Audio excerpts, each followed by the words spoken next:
जी हाँ दोस्तों, Sydney cricket ground में खेला जा रहा था ऑस्ट्रेलिया वर्सेस इंडिया का सेकंड ओडीआई, जिसमें करारी हार का सामना करना पड़ा इंडिया को। करो या मरो वाला मैच था, लेकिन बावजूद इसके इंडिया टीम के कप्तान विराट कोहली ने बिना कोई बदलाव के वही प्लेइंग 11 खिलाई, वही रणनीति के साथ उतरे जो पहले ओडीआई में सारी नाकाम साबित हुई थी। और सबसे बड़ी खास बात यह देखने को मिली कि ऑस्ट्रेलिया के साथ तो उनकी किस्मत भी साथ दे रही है, क्योंकि आज भी ऑस्ट्रेलिया ने ही टॉस जीता और कप्तान एरन फिंच ने पहले बल्लेबाजी का फैसला किया। बल्लेबाजी का फैसला करते ही इंडिया टीम के गेंदबाजों के पसीने छूट गए होंगे, क्योंकि पिछली बार तो 2 सेंचुरी देखने को मिली थी, लेकिन आज के मुकाबले में हमने देखा किस प्रकार से शुरुआती 5 बल्लेबाजों ने अर्धशतकीय पारी खेली। जी हाँ दोस्तों, इससे बेहतरीन प्रदर्शन शायद ही बहुत कम देखने को मिले एक मैच के दौरान कि 5 बल्लेबाज आए, उनमें से 5 बल्लेबाजों ने अर्धशतकीय पारी खेली और 1 बल्लेबाज ने शतकीय पारी खेली। बता दें दोस्तों पूरे मैच का हाल, तो ऑस्ट्रेलिया ने 50 ओवर में 389 रन 4 विकेट के नुकसान पे पहली पारी में खेलते हुए बनाए थे, जिसमें एक बार फिर से सलामी बल्लेबाज डेविड वॉर्नर और एरन फिंच उतरे थे।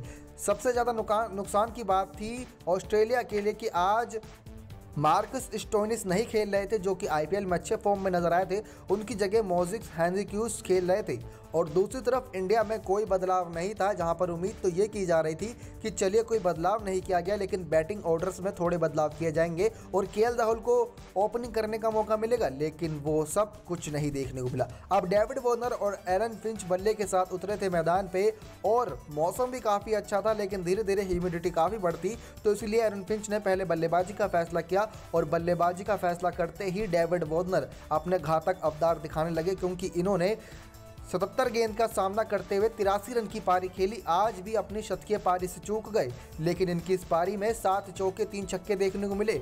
दोस्तों, जो भी डेविड वॉर्नर की पारी देखता होगा टीवी स्क्रीन के सामने, उसको यही लगता होगा कि आखिर ये खिलाड़ी खाता क्या है, कभी आउट ही नहीं होता। क्योंकि आज के मुकाबले में भी देखा जाए, अगर श्रेयस अय्यर इनको रन आउट ना करते तो डेविड वॉर्नर सचमुच 100 या 150 रन की पारी आराम से खेल के जाते। उसके बाद जो हाल करते गेंदबाजों को, अगर ये शतक के पार चले जाते तो वो तो अपने आप में ही दंग कर देने वाला होता। एरन फिंच भी दूसरी तरफ से कप्तानी पारी खेल रहे थे। देख रहे थे आज डेविड वॉर्नर अच्छा खेल रहे हैं, वो हाथ खोल के खेल रहे हैं, तो एरन फिंच गेंद को रोक के खेल रहे थे और सिंगल डबल से बातचीत कर रहे थे। चौके छक्के लगाए, लेकिन 6 चौके 1 छक्के लगाए उन्होंने अपनी 69 गेंद की 60 रनों की पारी में, लेकिन इनको शिकार बनाया मोहम्मद शमी ने, कैच पकड़ी विराट कोहली ने। अब तीसरे नंबर पर बल्लेबाजी करने के लिए आए स्टीव स्मिथ। इन्होंने एक बार फिर साबित कर दिया कि क्यों सबसे महानतम बल्लेबाजों में इनकी गिनती होती है, क्योंकि पिछले मुकाबले में 60 गेंदों पे अपनी शतकीय पारी खेली थी, तो आज के मुकाबले में 62 गेंदों में इन्होंने शतक जड़ दिया। जी हाँ दोस्तों, कुल मिला के इन्होंने 64 गेंदों में 104 रन की पारी खेली, 14 चौके 2 छक्के की मदद से 162 का स्ट्राइक रेट, वो भी ओडीआई में। दंग कर देने वाला मामला है दोस्तों, क्योंकि वनडे क्रिकेट में इतने अच्छे स्ट्राइक रेट के साथ पिछले मुकाबले में, इस मुकाबले में लगातार फॉर्म जारी रखना बहुत ही मुश्किल बात होती है। अब उसके बाद हमने देखा लविश शाने आए, क्योंकि एरन फिंच और डेविड वॉर्नर आउट हो गए थे, तो स्टीव स्मिथ और लविश शाने काफ़ी अच्छी बैटिंग कर रहे थे। दूसरे छोर पे लविश शाने स्टीव स्मिथ की बल्लेबाजी देख रहे थे और 61 गेंदों पर फिर भी इन्होंने 70 रन की पारी खेल दी 5 चौके की मदद से।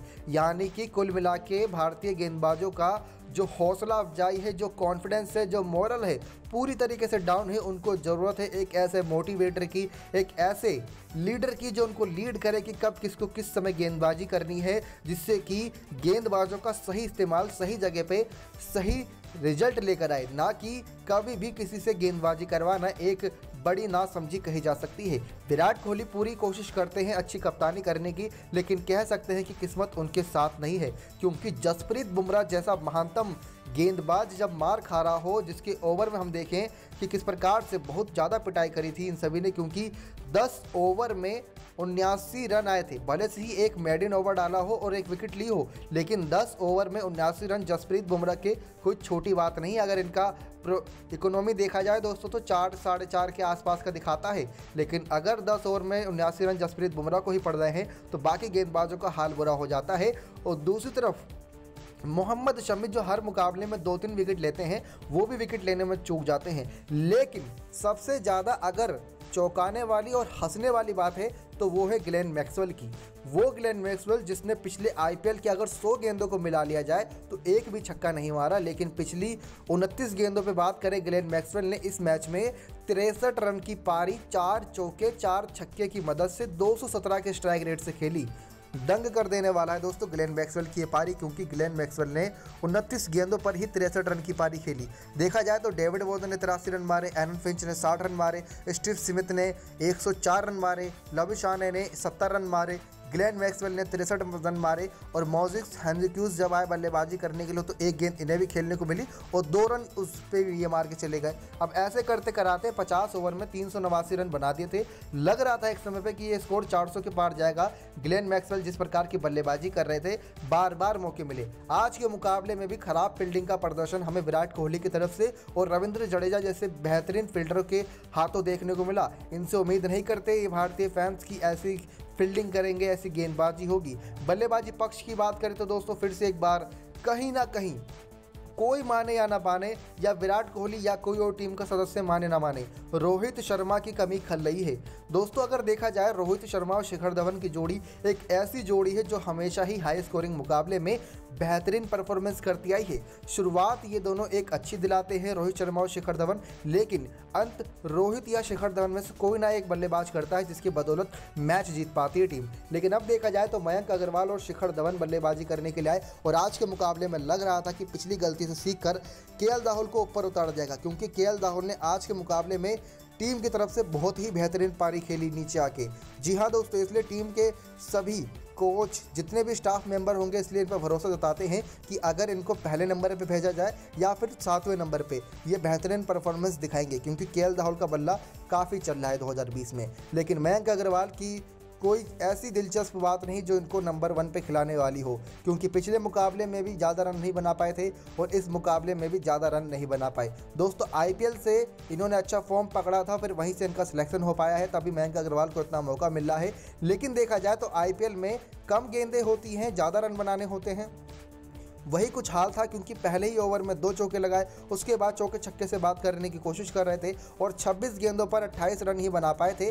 पैट कमिंस ने इनकी विकेट ले ली और कैच पकड़ी एलिश कैरी ने और चलता किया मयंक अग्रवाल को। लेकिन अब दूसरी तरफ देखिए कि अगर सामने से कोई बल्लेबाज अच्छा खेल रहा हो या किसी का फॉर्म अच्छा चल रहा हो तो शिखर धवन अपने आप में ही जोश में आते थे और वो भी अच्छी पारी खेलते थे। लेकिन जैसे ही मयंक अग्रवाल का डगमगाया कदम, वैसे ही 23 गेंद पे 30 रन की पारी खेल रहे शिखर धवन भी चलते बने। बॉलर जोश हेजलवुड की गेंद पर कैच पकड़ी मिचेल स्टार्क ने। ऐसे करते कराते दोस्तों 50 रन पे जहां पर एक भी विकेट की उम्मीद नहीं थी, उसके बाद धीरे धीरे करके विकेट का सिलसिला शुरू हो गया, जो पिछले कुछ मुकाबलों से हमें लगातार देखने को मिल रहा है इंडियन बल्लेबाजों के द्वारा। अब बारी थी विराट कोहली की और श्रेयस अय्यर की। मयंक अग्रवाल शिखर धवन चले गए थे कम हाई स्कोरिंग मुकाबले में रन बना के। अब विराट कोहली की एक यही उम्मीद थी कि चेस मशीन इन्हें कहा जाता है, तो आज के मुकाबले में 100-150 रनों की पारी खेलते हुए दूसरे छोर से किसी को अपने साथ रखते हुए टीम को मैच जिताएं, क्योंकि ये सीरीज जीतनी थी। दोस्तों अगर सीरीज जीतनी थी तो आज का मुकाबला जीतना काफ़ी ज़रूरी था। अब सीरीज तो इनके हाथ से निकल चुकी है, अगला मुकाबला बस यही है कि उसमें नाक बच जाए और इज्जत बच जाए, क्योंकि अगर हारते हैं अगला मुकाबला विराट कोहली की कप्तानी में तो बहुत ही शर्मनाक रिकॉर्ड इनके नाम लिख दिया जाएगा। अब विराट कोहली आए और श्रेयस अय्यर आए बल्लेबाजी करने के लिए, लेकिन विराट कोहली ने अच्छी बल्लेबाजी करी और टीम इंडिया की तरफ से सबसे ज़्यादा रन यानी कि 89 रन 89 रन 87 गेंद यानी 87 गेंदों में 89 रन की पारी 7 चौके 2 छक्के की मदद से खेली। शुरुआत में थोड़ा अच्छा फॉर्म दिखाया, लेकिन धीरे धीरे इनकी भी फॉर्म जाती गई। अब श्रेयस अय्यर दूसरे छोर पर बल्लेबाजी कर रहे थे, 36 गेंदों पर 38 रन बना पाए थे। मोजिस हैंड्रिक्स जो कि मार्कस स्टोनिस की जगह आज मुकाबला खेल रहे थे, उनको चलता किया श्रेयस अय्यर को और 5 ही चौके लगा पाए थे। अब विराट कोहली सामने फिर से अकेले हो गए, लेकिन विराट कोहली का साथ देने के लिए आए केएल राहुल। केएल राहुल ने आज के मुकाबले में गजब की पारी, जी हाँ दोस्तों जिसे कहते हैं ना गजब की पारी, क्योंकि 5वें-6ठे नंबर पर आके किसी बल्लेबाज के लिए जो ओपनिंग करता है अपनी टीम से, फिर 5वें-6ठे नंबर पर आके ऐसी बल्लेबाजी करना कोई आम बात नहीं है। लेकिन केएल राहुल ये हर बार करके दिखाते हैं। केएल राहुल ने थोड़ा साथ दिया, लेकिन अब विराट कोहली की बारी थी आउट होने की, क्योंकि बॉलर जोश हेजलवुड ने विराट कोहली को 87 गेंदों पर 89 रन की पारी खेले, 7 चौके 2 छक्के की मदद से कैच पकड़ी मोजिस हेनरिक्यूस ने और चलता कर दिया। केएल राहुल अकेले पड़ गए, लेकिन अब बारी थी हार्दिक पांड्या की, जो जोश से भरपूर रहते हैं और उम्मीद ये कर रहे थे जैसे जैसे रिक्वायर्ड रन रेट बढ़ रहा था, 10 रन से प्लस 12 रन हो गया था, तो केएल राहुल और हार्दिक पांड्या ये दोनों एक ऐसे दोस्त हैं जिनकी दोस्ती की मिसाल दी जाती है क्रिकेट में। तो इनसे ही उम्मीद की जा रही थी, सभी भारतीय फैंस की हाथ जोड़ के सब नाखून चबा रहे थे कि कुछ ऐसा चमत्कार देखने को मिल जाए जहां पर 62-63 गेंदों में कुछ 130 रन चाहिए थे और ये दोनों गेंद बल्लेबाज मिला के बना दे, क्योंकि आईपीएल में इससे पहले भी ये कारनामा कर चुके हैं। तो केएल राहुल ने अपना गियर बदला और 66 गेंदों पर 76 रन की पारी 4 चौके 5 छक्के की मदद से खेली, लेकिन बॉलर एडम जाम्पा ने केएल राहुल को चलता किया, कैच पकड़ी जोश हेजलवुड ने।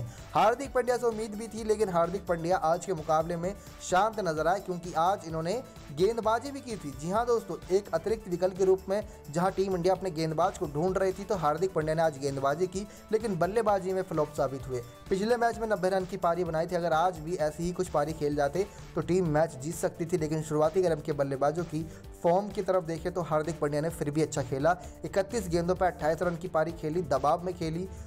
ऑस्ट्रेलिया के गेंदबाज पूरी तरीके से आक्रामक करके करा रहे थे और साथ ही साथ पिच की दरदशा भी बदल रही थी, क्योंकि जैसे जैसे मौसम बदल रहा था पिच की थोड़ी बहुत जो नमी होती है वो बदल रही थी। 1 चौका 1 छक्का लगा पाए थे हार्दिक पांड्या।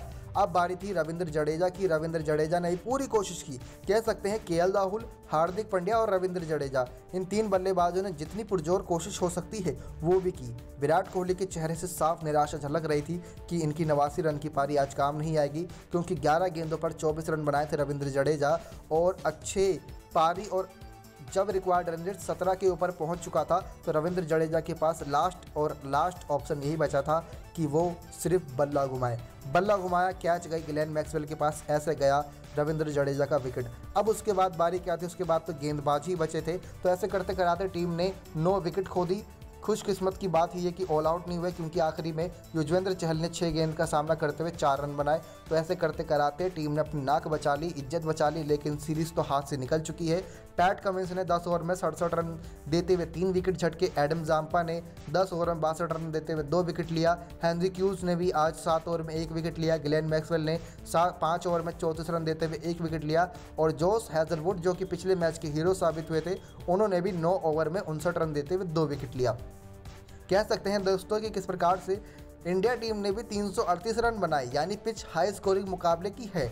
लेकिन कहीं ना कहीं अगर शुरुआती बल्लेबाज इंडिया के चल जाएं या उनकी जगह रोहित शर्मा होते तो ये कह सकते हैं कि हम काफ़ी कड़ी टक्कर आखिरी ओवर तक दे सकते थे और 51 रन से जो हार हुई है और ये सीरीज हार गए हैं उससे बच सकते थे। यानी कि साफ साफ रोहित शर्मा की कमी खली और दूसरी तरफ केएल राहुल का सही जगह इस्तेमाल अब भी टीम के कप्तान कोहली को करना होगा, जिससे कि हम सब देख सकें कि कोहली के साथ साथ केएल राहुल के अंदर कितनी दमदार ताकत है। उसके साथ साथ दोस्तों अब अगला आखिरी ओडीआई बचा है, जो कि सिर्फ करो या मरो वाला नहीं, सिर्फ यही है कि इज्जत बचा लो। तो उसमें हमें हर वो बदलाव देखने को मिलेंगे जिसकी चर्चा अभी तक होती हुई और सुनती हुई नजर आई, जहां पर हम ये भी देख सकते हैं कि कोई अतिरिक्त गेंदबाज खेले किसी और गेंदबाज की जगह, ताकि उसको ही मौका मिल सके, क्योंकि अब अगली जो सीरीज़ वो T20 मुकाबले की होने वाली है। और टीम इंडिया T20 मुकाबले में तो और घातक हो जाती है, लेकिन सामने ऑस्ट्रेलिया है। Warner, Aaron Finch, Glenn Maxwell, ये सब ऐसे बल्लेबाजी कर रहे हैं वनडे में जैसे T20 चल रहा हो, तो इनके सामने क्या टिकेंगे? क्योंकि अभी देखा जाए तो हाल बुरा है, जहाँ पे हार्दिक पांड्या और कुछ 1-2 ऐसे बल्लेबाज हैं जिनकी गिनती की जाती है बल्लेबाजी में। मयंक अग्रवाल का बल्ला शांत है, शिखर धवन का बल्ला शांत है। दूसरी तरफ हमें देखने को मिल रहा है नंबर 3 पे कोहली आ रहे हैं, नंबर 4 पे सुरेश अय्यर को एक लंबी पारी खेलनी होगी, क्योंकि जब सुरेश अय्यर की जगह होते थे तो सुरेश रैना के बल्ले से इतनी बेहतरीन पारियां निकलती थी कि हर कोई कहता था कि जब तक रैना है ना तब तक मैच भी बना है ना, यानी कि जब तक रैना क्रीज पे खड़े रहते थे तब तक टीम को मैच जीतने की पूरी उम्मीद रहती थी। तो सुरेश अय्यर को भी उस कमी को भरना होगा पूरी तरीके से। धोनी की टीम को खली है कमी, क्योंकि महेंद्र सिंह धोनी विकेट के पीछे से खड़े खड़े गेंदबाजों को, चाहे वो कप्तानी कर रहे हो या ना कर रहे हो, ऐसी राय देते थे जिससे विकेट ले ही लेते थे। लेकिन युजवेंद्र चहल जैसे घातक गेंदबाजों को खूब मार पड़ रही है ऑस्ट्रेलिया बल्लेबाजों के हाथों, तो काफ़ी शर्मनाक हार कह सकते हैं। ओडीआई सीरीज़ हार चुकी है और गलतियां दोस्तों ये पूरी तरीके से जानते हैं कोहली कहां पर कर रहे हैं। बस अब देखना यह है कि अगर 3-3 सीरीज़ हार जाते हैं, यानी कि तीनों ओडीआई हार जाते हैं, तो काफ़ी शर्मनाक रिकॉर्ड कोहली के नाम दर्ज होने वाला है। उसके बाद T20 मुकाबले में स्टीव स्मिथ तो ऐसा ही खेले जैसे T20 में खेल रहे हों।